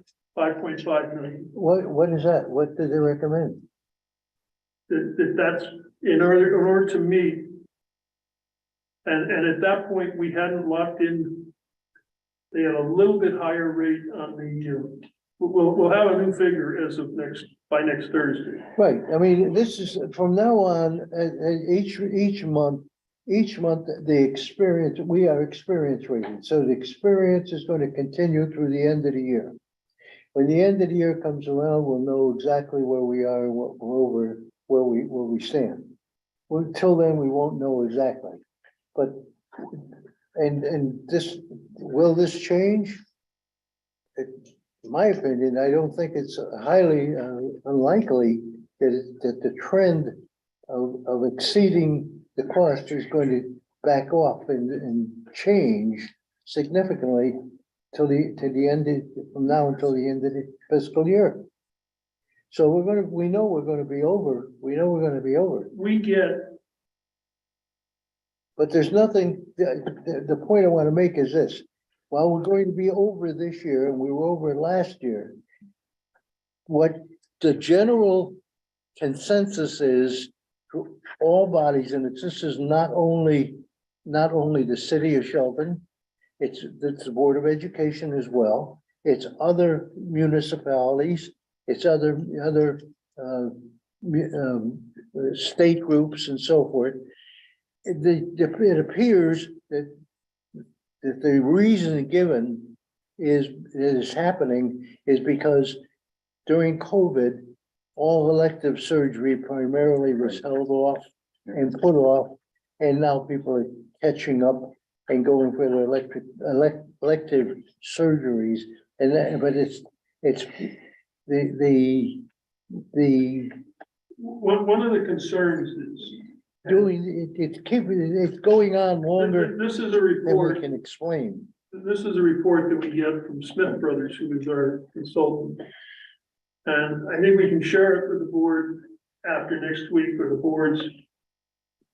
We had in the first quarter of this year, July, August, and September, we already had 23 claims, city and Board of Education, in excess of $50,000. Last year, for the whole year, we only had 21 claims over $50,000. And the previous year, we had 22 claims over $50,000. So already in the first 3 months of this year, this fiscal year, Yeah. So, 23 claims in excess of $50,000. so Paul, with that experience rating, are we going to still be a viable self-insured program, or are they looking to have us go to a premium-based program? Through, we've been with Cigna now, this is our 4th year with Cigna. Through December 31st of this year. And this is City and Board of Education. Cigna had lost on our stop loss policy, $5.4 million. And it's above that now. Now it's above that, but. Well, that's as of December 31st, so we're, now we're essentially almost 3.5 months beyond that. And the city's draws for February and March were pretty good. We've slowed down. The Board of Ed has accelerated. I think we have to look at it as to where, because, and the problem is, one thing that I mentioned, I think last week with the Board of Education, Smith Brothers went out and solicited bids from 18 different companies, No one else wanted this. No one else wanted this except for Cigna. And at that point, we were too late to go out and redo the whole thing, because if we redo the whole thing, you have to do that late fall, November, December type of thing to rebid it for a start as of July 1st. And I think this fall, we've got to look at that.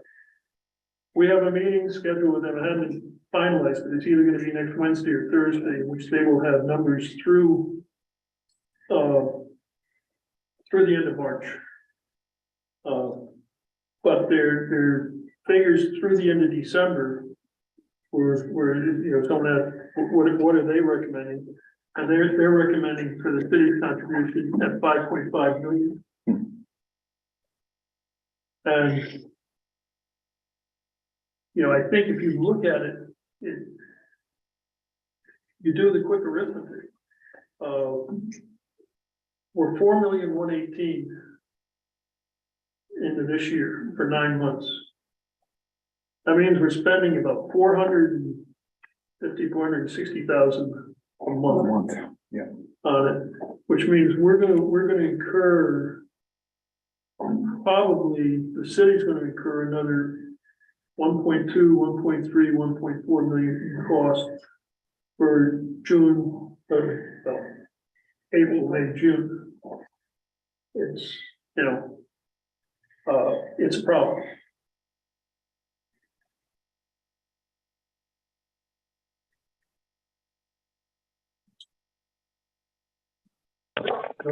Don't see many happy faces. Well, It's a surgical. How close are we to the end of your presentation, Paul?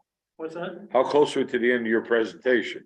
That's, I hate to end on a sour note, Anthony, but that's, Jay, it looks like Paul is done. We can ask questions Okay. now. All right, all right. Let's start with the Board of A&T, please. If you have any questions, go ahead. Wayne Bragg. Paul. Board of A&T, any questions for Paul? Yes, it's Wayne Bragg. I have a question. Go ahead, Wayne. Yeah, as a finance guy, this scares the hell out of me. I've heard two numbers between the Board of Education and now for the city. You're looking at anywhere between $1.5 and $2 million overrun for the city, and you're looking at potential $4 to $5 million overrun for the Board of Education. They sent a letter to the alderman saying you've got a run rate of $979,000 a month. That was in January, and they have to go from February, March, April, May, and June. They have 5 months to go. So that's ostensibly, we're in the $5 million range minimum in terms of overruns between the two departments. My suggestion is twofold. One, I think we need to collaborate and do a very, very thorough estimate of completion for the year, so we know better where we think we're really going to turn out. On a claim by claim basis, if need be, working with our brokers. I think that's got to be done. We really need a very, very accurate representation of where we think this is going to end. We've got to have the reality in front of us. The second thing I would do, and I think between A&T and the Board of Aldermen as we go through this budget process, is to look for offsetting amounts coming from some of these other departments and set up a reserve account for the health insurance. Because this is going to come back and really bite us in the ankle. but we do have a reserve. I know, but I'm just saying to increase it, John, to really to shore it up so that we're prepared if this thing goes south. So I'm done. Okay, John Boyd. Okay, anybody else? Go ahead, John Boyko. The agent of record or whatever is recommending 5.5 million. You're requesting 3.9 million. How is that an accurate number, or do we need to kind of tweak that? That's going to be a big number to make up. That is the mayor's suggestion. It's an increase. It doesn't meet what we had last year, which was 4.375. We are seeing, I think one of the things, and this is just my own theory, is that we're seeing in the health insurance two things. We're seeing people who are more active as far as getting treatments and stuff like that than they were during COVID, and they're going out, and if there is elective surgery or something like that, they're doing it. I think the other thing too is, tomorrow you're going to hear from the federal government what the inflation rate is for March. Back September and October, you were hearing numbers like 8.7%. I think of that because that's what the Social Security increase was, 8.7%. It seems to me that there's been a lag in the health industry that I think the hospitals or the clinics or the physicians are just catching up. And some of those rates have gone up, in the last 90 days, as opposed to where they were back in, say, November or something like that. And that's one of the things that I think we're seeing, that the inflation rates of late summer, early fall are now impacting the broadest health industry. And during the day that goes by, you don't hear some complaints about prescription drugs and the cost of prescription drugs and that type of stuff. But we're dealing with the budget. Do we have to do something with that line item? As opposed to, 8 months from now, the shit hits the fan? It's your call. Well, the irony here is you look at this thing, and I just made a couple notes. The cost of claims is up. The number of claims is up. You might say elective surgery is up. You might say, you might find other reasons, but the fact of the matter is that all this can change tomorrow. And you don't have the problem next year. With the budget for next year is not contingent in any way, shape, or form on what your experience rate was last year. And there's nothing to correlate to that. So you go ahead and put into your budget based a number based on what it was last year, and you're over budget. You're wrapping people for their taxes and, just the assumption, you know what I mean? So it's a dilemma. Not much, because even everything you just mentioned, prices, the cost of health insurance. Right, John Boyko, are you finished with your question? It's being discussed here at the table. You might not hear it. Yeah, what you just mentioned, the costs are still going up, so we're still budgeting for a number that's less than what we're gonna even spend this year. So we're still going to be underrun next year. We're not fixing that gap. Well, we don't know how to predict next year. We don't know what the claims are going to be. It's a guess. So typically with self-insurance, you correct me if I'm wrong, is, in all the years that I've been involved with self-insurance, typically the actuary and or the broker you have, they do look back at least 3 years, correct? Yeah. They look at that, they take the aggregate about the frequency, the severity of cases. But again, you can't project what's going to happen in the future, but you do base it on demographics, aging population, things like that, comorbidities. They do all of that. They calculate all that in. So I'm assuming that's where the 5.2 came from. Yeah. But they also they usually overinflate it typically. That's been my I think, experience. This is the report as of December 31st. Okay. Current annual plan cost projected for 23. $5,410,302. That's their guess. That number will change next week. We will see a different number. But I don't think it's going to be lower than that. But there it is. And that's their guesstimate. Have they been right all the time? No. Here's the other thing, the delayed diagnosis during the COVID epidemic. I don't know if they have a stat for that. So now we're back on track. So hopefully cancer and other things, cardiac disease and such, won't be delayed anymore because people are getting their screenings and going to the doctor. But that 2-year period where no one was going, they weren't keeping so I'm hoping maybe that will be another reason That may to go down. And as I say, our experience, our draws in February and March have been better for the city. They've been worse for the Board of Education, but they've been better for the city. So we're waiting to see what that saturation point is to see when we've actually. Yeah, and I think one of the things, Chris, that is also one of the factors is if we go out and say we want to be fully insured, they're going to go back actually and look at the last 3 years and they're going to say, "Whoa, we don't want these people." Yeah. We'll want them, but at a price that is through the moon. And there you see, you don't, once you go in, once you got a fixed cost, it's a fixed cost. You can't move off it. And as I say, you know, Cigna has lost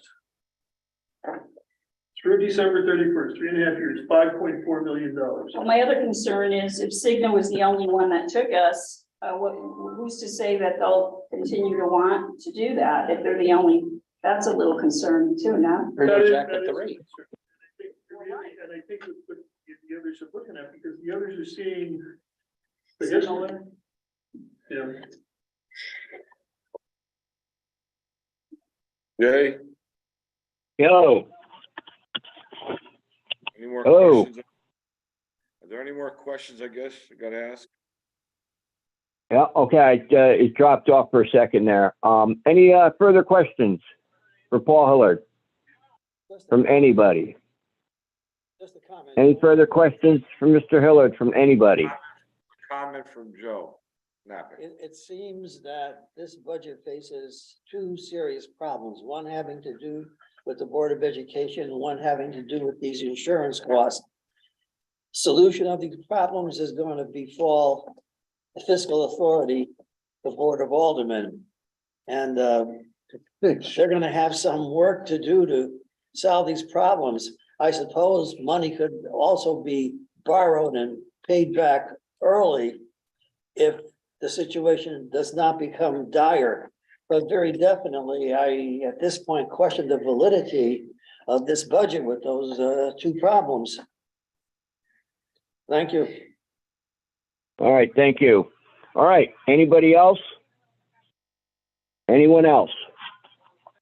Okay, hearing no one else, and I believe there are no other presenters for tonight. We're gonna discuss. Then I would certainly entertain a motion to adjourn. Oh, yes, They wanna do revenue. Paul wants to do revenues.